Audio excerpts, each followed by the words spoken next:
നമസ്കാരം മലയാളി വാർത്താ ഇൻസൈഡിലേക്ക് സ്വാഗതം. 6 മണിക്കൂർ നീണ്ടുനിന്ന രാഹുൽ മാങ്കൂട്ടത്തിന്റെ ചോദ്യം ചെയ്യലിന്റെ ആദ്യ ദിനം ഇതാ അവസാനിച്ചിരിക്കുകയാണ്. അല്പസമയം മുൻപ് ചോദ്യം ചെയ്യലുകൾക്ക് ശേഷം രാഹുൽ മാങ്കൂട്ടത്തിൽ പേരൂർക്കടയിലെ ഈ സ്ഥലത്ത് നിന്നും, ഈ ക്യാമ്പിൽ നിന്നും, പോലീസ് ക്യാമ്പിൽ നിന്നും രാഹുൽ മാങ്കൂട്ടം വെള്ളക്കാറിൽ, തന്റെ MLA കാറിൽ പുറത്തേക്ക് പുറപ്പെട്ടിരുന്നു. ഒരു തരത്തിലും ഭയപ്പാടില്ലാതെ ഉള്ള ഒരു ശരീരഭാഷ തന്നെയാണ് രാഹുൽ മാങ്കൂട്ടത്തിന് ഉണ്ടായിരുന്നത്. തീർച്ചയായിട്ടും പോലീസ് സംഘം അല്ലെങ്കിൽ ഹൈക്കോടതിയുടെ നിർദ്ദേശപ്രകാരം ഹാജരാകാൻ പറഞ്ഞു. ഹാജരായി. ഒപ്പം അതുപോലെ തന്നെ അയ്യോ മൊബൈൽ ഫോൺ എടുക്കാൻ മറന്നു, അയ്യോ ആ തെളിവ് കൊണ്ടുവന്നില്ല, അയ്യോ ആ മൊബൈൽ എവിടെയാണ് എന്നൊന്നും പറഞ്ഞില്ല. തന്റെ പക്കൽ ഉണ്ടായിരുന്ന എല്ലാ തെളിവുകളും രാഹുൽ മാങ്കൂട്ടം ഈ പോലീസ് ഉദ്യോഗസ്ഥരുടെ മുന്നിൽ ഹാജരാക്കി. കാരണം തെളിവുകളെല്ലാം ഹാജരാക്കേണ്ടത് തന്റെ കൂടി ഉത്തരവാദിത്തമാണ്. കാരണം രാഹുൽ മാങ്കൂട്ടം രക്ഷപ്പെടണമെങ്കിൽ, അല്ലെങ്കിൽ രാഹുൽ മാങ്കൂട്ടത്തിന്റെ നിരപരാധിത്വം തെളിയിക്കണമെങ്കിൽ ആ തെളിവുകളെല്ലാം ഹാജരാക്കേണ്ടതുണ്ട് എന്നുള്ള പ്രധാനപ്പെട്ട വാലിഡ് പോയിന്റ് അത് ശാസ്തമംഗലം അജിത്ത് പറയുകയും അതിനെ തുടർന്ന് തന്റെ പക്കലുള്ള എല്ലാ തെളിവുകളും രാഹുൽ മാങ്കൂട്ടം അന്വേഷണ ഉദ്യോഗസ്ഥയായിട്ടുള്ള, അന്വേഷണ തലപ്പത്തിരിക്കുന്ന പൂങ്കുഴലിക്ക് സമർപ്പിച്ചിട്ടുണ്ട്, നൽകിയിട്ടുണ്ട്. അത് കൃത്യമായി പരിശോധിക്കട്ടെ. തീർച്ചയായും 3 ദിവസം നീണ്ടു നിൽക്കുന്ന ചോദ്യം ചെയ്യലാണ് നടക്കുന്നത്. ഇതിൽ കൃത്യമായി തന്നെ രാഹുൽ മാങ്കൂട്ടം കസ്റ്റഡിയിൽ എന്ന പോലെ ചോദ്യം ചെയ്യാമെന്നാണ് പറയുന്നത്. വേണമെങ്കിൽ ഈ ലൈംഗിക ശേഷി അടക്കമുള്ളവ പരിശോധിക്കാം എന്നും കോടതി ഒരു അനുമതി ഇപ്പോൾ രാഹുൽ മാങ്കൂട്ടത്തെ ചോദ്യം ചെയ്യുന്ന പോലീസ് ഉദ്യോഗസ്ഥർക്ക് നൽകിയിട്ടുണ്ട്, അന്വേഷണ ഉദ്യോഗസ്ഥർക്ക് നൽകിയിട്ടുണ്ട്. അതേ രീതിയിൽ തന്നെയാണ്, അതായത് തേടിയ വള്ളി കാലി ചുട്ടിയ പോലെയാണ് രാഹുൽ മാങ്കൂട്ടം തേടിയിരിക്കുകയായിരുന്നു. പിന്നീട് കോടതി മുഖേന, ഇവർക്ക് എന്തായാലും പോയി കണ്ടുപിടിക്കാൻ കഴിഞ്ഞില്ല, കോടതി മുഖേന രാഹുൽ മാങ്കൂട്ടം ഇവരുടെ മുന്നിലേക്ക് എത്തി നിൽക്കുകയാണ്. ഈ ഘട്ടത്തിൽ പ്രധാനമായും അവർ തിരയുന്ന കാര്യമെന്ന് പറയുന്നത് രാഹുലിനെ കുടിക്കാൻ പറ്റുന്ന എന്തെങ്കിലും ഒരു ലൂപ്പ് ഹോൾ, ആ തെളിവുകൾ ആ മൊബൈൽ ഫോണിനകത്തുണ്ടോ എന്നുള്ളതാണ് പ്രധാനമായും ഇവർക്ക് അറിയേണ്ടത്.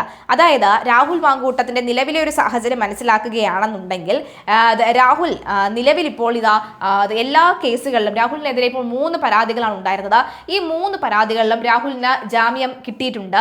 ഈ ജാമ്യം കിട്ടിയ ഈ ഒരു സാഹചര്യത്തിൽ ഒന്നാം പരാതിക്കാരി, അല്ലെങ്കിൽ ഒന്നാം അതിജീവിതയുടെ പ്രധാനപ്പെട്ട പോയിന്റ് 2 ഒന്നായിരുന്നു തന്റെ നഗ്ന ദൃശ്യങ്ങൾ പ്രദർശിപ്പിക്കുവാൻ, നഗ്ന ദൃശ്യങ്ങൾ എടുത്തതിന് ശേഷം അത് പുറത്തേക്ക് ഇടുമെന്ന് ഭീഷണിപ്പെടുത്തി എന്നുള്ളത്. രണ്ടാമത്തെ കാര്യം നിർബന്ധിച്ച് ഗർഭഛിദ്രം നടത്തി എന്നുള്ളത്. ഈ 2 പോയിന്റിൽ രണ്ടാമത്തെ പോയിന്റ്, നിർബന്ധിത ഗർഭഛിദ്രം എന്നുള്ള ആ ഒരു പോയിന്റ് പൂർണ്ണമായും ഹൈക്കോടതി തള്ളുന്ന സാഹചര്യം ഉണ്ടായിരുന്നു.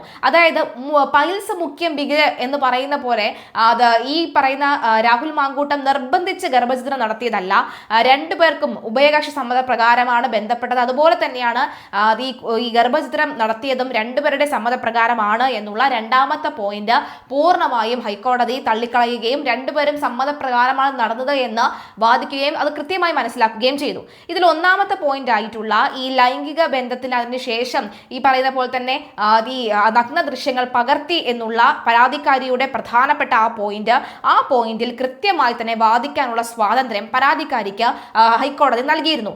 അത് പൂർണ്ണമായി എടുത്തുകൊണ്ട് തന്നെയാണ് ഈ ഒരു വിഷയത്തിൽ തീർച്ചയായും രാഹുൽ മാങ്കൂട്ടം എന്ന MLAക്ക് പൊതുജനങ്ങളുടെ മുന്നിൽ ബോധ്യപ്പെടുത്തേണ്ടതുണ്ട്. കാരണം ഇങ്ങനെ ഒരു MLAയുടെ മുന്നിൽ ഞങ്ങൾ പരാതി പറയാൻ വന്നാൽ MLA ഞങ്ങളെ വിളിക്കുന്നത് ഇനി ഹോട്ടൽ മുറിയിലേക്ക് ആയിരിക്കുമോ, അല്ലെങ്കിൽ ഹോട്ടൽ മുറിയിലേക്ക് വിളിച്ചു കഴിഞ്ഞാൽ പിന്നെ ഇങ്ങനെയൊക്കെ ആയിരിക്കുമോ നടക്കുക എന്നുള്ള പല സംശയങ്ങൾ ജനങ്ങൾക്കുണ്ട്. ആ ജനങ്ങളുടെ സംശയം സാധൂകരിക്കേണ്ട ഉത്തരവാദിത്തം അത് രാഹുൽ മാങ്കൂട്ടം MLAക്കുണ്ട്. അതിന്റെ ആദ്യപടി എന്നോളമാണ് 24 നൽകിയ അഭിമുഖം. ആ അഭിമുഖത്തിൽ തന്നെ പലർക്കും പല സംശയങ്ങളും സാധൂകരിക്കാൻ കഴിഞ്ഞിരുന്നു. ഇനിയും പല കാര്യങ്ങളും തനിക്ക് പറയാനുണ്ട്. കോടതിയുടെ മുൻപാകെ ഇരിക്കുന്നതിനാൽ തന്നെ ആ കാര്യങ്ങളിലേക്ക് കടക്കുന്നില്ല.